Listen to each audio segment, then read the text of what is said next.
ओम शांति। नवरात्रे की स्थापना कर रहे हैं।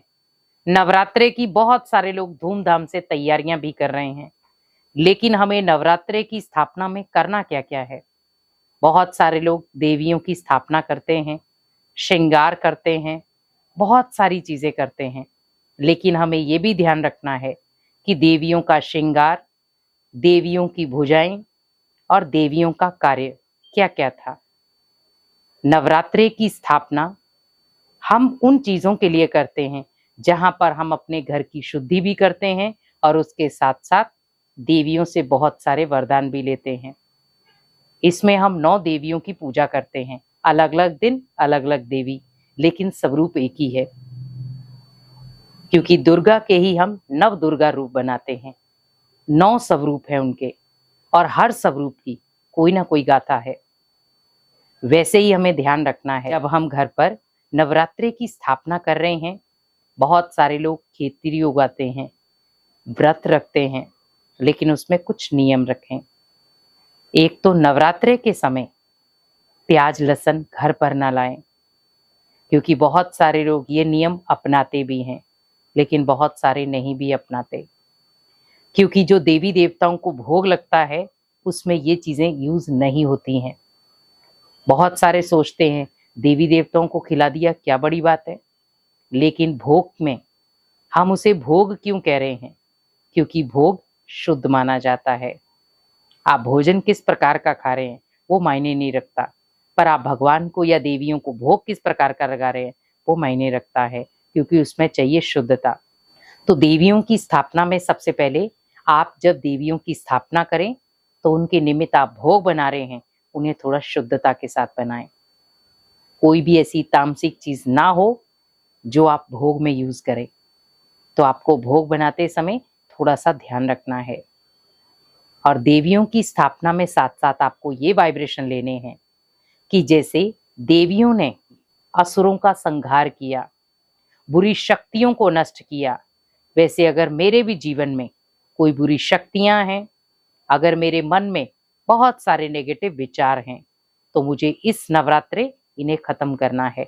अगर मेरे विचार दूसरों के प्रति भी नेगेटिव है तो भी मुझे खत्म करने हैं, क्योंकि देवियों का एक एक स्वरूप बहुत बलशाली है, शक्तिशाली है, और हर देवी ने आपको कुछ ना कुछ सिखाया है। जैसे हम अष्टभुजाधारी देवी को कहते हैं, नवदुर्गा 8 भुजाएं दिखाई, तो 8 भुजाएं नहीं थी, 8 शक्तियां थी, और हर शक्ति का कोई ना कोई महत्व था। तो हमें ओनली नवरात्रे में स्थापना नहीं करनी है, लेकिन अपने बहुत सारे पॉजिटिव संकल्पों की भी स्थापना करनी है। जैसे आप देवियों की स्थापना करते हैं, वैसे सोचे मुझे मन के अंदर भी बहुत सारे संकल्पों की स्थापना करनी है। तो आप भी सोचे जैसे मैं देवियों की स्थापना कर रहा हूं, तो देवियों ने असुरों का नाश किया तो वो देवियां बनी गायन योग्य, पूजन योग्य। वैसे मुझे भी अपने अंदर बहुत सारी पावर लेनी है, क्योंकि देवियों ने भी पावर भगवान से ली है, मुझे भी उन्हीं से लेनी है। तो आपको भी ये 3 संकल्प लेने हैं। सबसे पहला, मुझे खुद को बहुत सकारात्मक बनाना है, क्योंकि जब आप खुद सकारात्मक होंगे, देवियों की आप गायन और पूजन क्यों कर रहे हैं? क्योंकि वो सकारात्मक थी। तो हमें खुद को भी सकारात्मक बनाना है। जितना आप सकारात्मक होंगे, तो आप जो नवरात्रे की पूजा कर रहे हैं या देवियों की आपने स्थापना की है, उसमें आपको बल भी मिलेगा, शक्ति भी मिलेगी, और देवियां खुश भी होंगी और देवियां आपको दुआएं भी देंगी, क्योंकि आप सकारात्मक दिशा में हैं। दूसरा, कोई भी गलत कर्म ना करें। तो अपने से वायदा करें कि मुझे 9 दिन गलत कर्म नहीं करने, लेकिन हमेशा के लिए जो भी मेरे अंदर कोई बुरी आदत है, मान लो अगर मैं व्यसनों का शिकार हूं, लेकिन मुझे देवियों से बहुत प्यार है, तो मुझे इस नवरात्रे अपने व्यसनों से मुक्त होना है। तो वो देवियों को दे दें कि आज से आप मेरी माँ हो और मैं माँ को ये सारी चीजें अर्पण करता हूँ। अब से, आज से और अभी से, नवरात्रे की स्थापना से ही मैं घर के अंदर कभी भी नशा करके नहीं आऊंगा और घर के बाहर भी नशा नहीं करूंगा। तो ये होगा सच्चा नवरात्रे, कि जो हम नशे करते हैं वो कहीं ना कहीं नेगेटिविटी के शिकार ही हो रहे हैं। तो नशे से खुद को मुक्त बनाना है।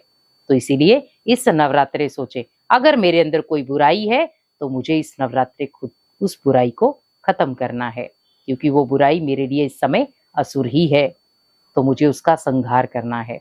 और तीसरा, मुझे हर कदम पर वही कर्म करने हैं जिसमें मुझे ब्लेसिंग्स मिले, क्योंकि देवियों ने भी वही कर्म किए जिससे भगवान ने उनको ब्लेसिंग्स दी और उनको पूजनीय लायक बनाया। तो मुझे भी ऐसे कर्म करने जिससे हम गायन और पूजन योग्य बने। तो देवियों की अष्ट शक्तियां भी आपको मिलेंगी, देवियों की दुआएं भी मिलेंगी, और इस नवरात्रि की स्थापना में आप अपने जीवन को सुख में भी बना पाएंगे। ओम शांति।